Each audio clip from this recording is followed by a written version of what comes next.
আসসালামু আলাইকুম। আলহামদুলিল্লাহ, আল্লাহর কাছে লাখ লাখ শুকরিয়া আদায় করি যে আমি আরো দুইটা গরু কিনতে পারলাম। আর এই গরু দুইটা আমার নিজেরই ভাগিনার। আসলে গরু দুইটা সে বিক্রি করবে এই জন্য হাটে আনছিল, আর আমরা দুইজন হাটের উদ্দেশ্যে হাটে আইছিলাম। পরে গরু দুইটা দেখলাম, গরু দুইটা দেখার পরে আমার পছন্দ হইলো। পছন্দ হওয়ার পরে তারে দাম দেখাইছে সে, তারপরে সেই দামে আমি আর কি আনলাম। গরু দুইটা দেখার জন্য তাদের বাড়ি যাওয়ার কথা ছিল আমার, কিন্তু তাদের বাড়িতে যাওয়া হয় না। এই জন্যই যে আমি কাজের ঝামেলায় থাকি কম বেশি সব সময়ের জন্য তাদের বাড়িতে যাওয়া হয় না। এই জন্য আর কি গরু দুইটা হাটে আনা হয়েছে। হাটে আনার পরে আর কি দাম দেখানো হয়েছে। দাম দেখানোর পরে আমার পছন্দ হয়েছে দাম, পরে গরু দুইটাও পছন্দ হয়েছে, এই জন্য আমি গরু দুইটা আনলাম। হাটে আসার পরে আমি দেখলাম আজকে হাটে এত কম গরু আইছে। আসলে আমি আগে পরে এরকম দেখি নাই যে হাটে এত কম গরু আসে। মনে হয় সামনে কুরবানি, এই জন্য হাটে গরু কম আসে। তারপরেও মোটামুটি একবারে কম আসে নাই, কিন্তু আগের তুলনায় গরু অনেক কম আইছে।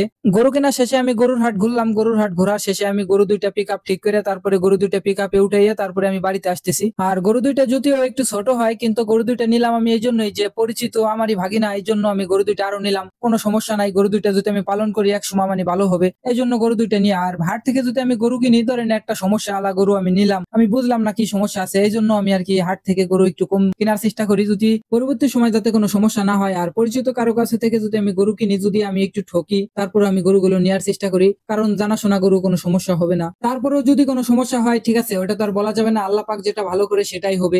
সমস্যা হবেই, যদি আপনি গরু পালন করেন সমস্যা হবে, ভালো হবে, এটাই তো, তাই না? প্রথমে ভাবছিলাম আমি গাভীন গরুই কিনবো, কিন্তু এর চেয়ে একটু বড় গুলো কিনবো। পরে ভাবলাম যেহেতু গরু দুইটা আমার পরিচিত, এই জন্য আমি একটু ছোট গরু কিনলাম। গরু দুইটা কিনলাম আমি 90,000 টাকা দিয়ে। আর এই জায়গায় জিতা ঠকার সাবজেক্ট হলো পরে আসে, কারণ এই দুইটা আমার ভাগ্নের গরু। নয় হেজিতপি নয় আমি ঠকবো, এইটাই, এর চেয়ে আর বেশি কিছু না। এখন যারা নতুন করে গরুর ফার্ম শুরু করতে চান, যে আমি আগেও বলছি, কিন্তু যারা নতুন করে গরুর ফার্ম শুরু করবেন, ভাই আগে আপনারা গরুর জন্য ঘাস লাগাবেন, তারপরে আপনারা গরু কিনবেন। আসলে ঘাস যদি না থাকে, তাহলে আপনি ভুসিগুলোতে যদি গরু পালন করতে চান, তাহলে আপনি বেশি একটা লাভবান হইতে পারবেন না, ঠিক আছে? এর জন্য আগে ঘাস লাগাবেন, তারপরে গরু কিনবেন। আর বিশেষ করে যারা গাভীন গরু পালতে চান, তাদের জন্য ঘাস লাগবেই। আর গরু পালন করা, ভাই, এটা একটা কষ্টের বিষয়। যারা গরু পালন করবেন, আগে যদি কষ্ট স্বীকার করেন, তাহলে আপনারা শুরু করেন, ঠিক আছে? তাহলে আপনি সফলতা একদিন পাবেনই।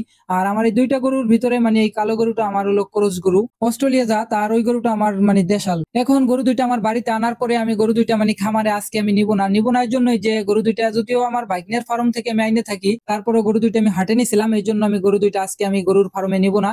গরু দুইটা আমি আলাদা জায়গায় রাখবো, এই জন্য আমি গরু দুইটার পা ধোয়াই দিতেছি, তারপরে আমি সেই জায়গায় রাখবো। ইনশাল্লাহ আগামীকালকে আমার ফার্মে আমি গরু দুইটা ঢুকাবো। আর আমি প্রতিদিন ভিডিও দেওয়ার চেষ্টা করি, কিন্তু আমি ভিডিও দিতে পারি না, কারণ আমার ওর কাজ থাকে, গরুর ফার্মে কাজ থাকে, আরো কাজ কাম আছে আমার, এই জন্য আমি প্রতিদিন ভিডিও দিতে পারি না। আর মূলত কথা হলো কোনটা, ভিডিও করার এটা আমার মূল উদ্দেশ্য না। উদ্দেশ্য যে আমি গরুর ফার্ম করব, এই জায়গাতে আমি সফলতা পাবো, এই জায়গা হলো আমার মূল উদ্দেশ্য। এখন আমার ভিডিও দেখে যদি কারো কোনো প্রশ্ন থাকে, ঠিক আছে, তাহলে আমারে জিজ্ঞাসা করবেন, আমি অবশ্যই আপনাদের প্রশ্নের উত্তর দেওয়ার চেষ্টা করব। আর আমার অনেক দিনেরই ইচ্ছা ছিল যে আমি একটা গরুর ফার্ম করব, এখন ইচ্ছাটা পূরণ হইতেছে। সবাই আমার জন্য দোয়া করবেন যাতে আমি এখান থেকে সফলতা পাই। আর স্বপ্ন অনেকেরই থাকে, ঠিক আছে, কিন্তু স্বপ্ন সবার পূরণ হয় না। কিন্তু সবাই চেষ্টা করেন, স্বপ্ন দেখলে তো আর হবে না, স্বপ্ন বাস্তবায়ন করার জন্য চেষ্টা করতে হয়। আজকের ভিডিও এই তোমাতে শেষ। আসসালামু আলাইকুম।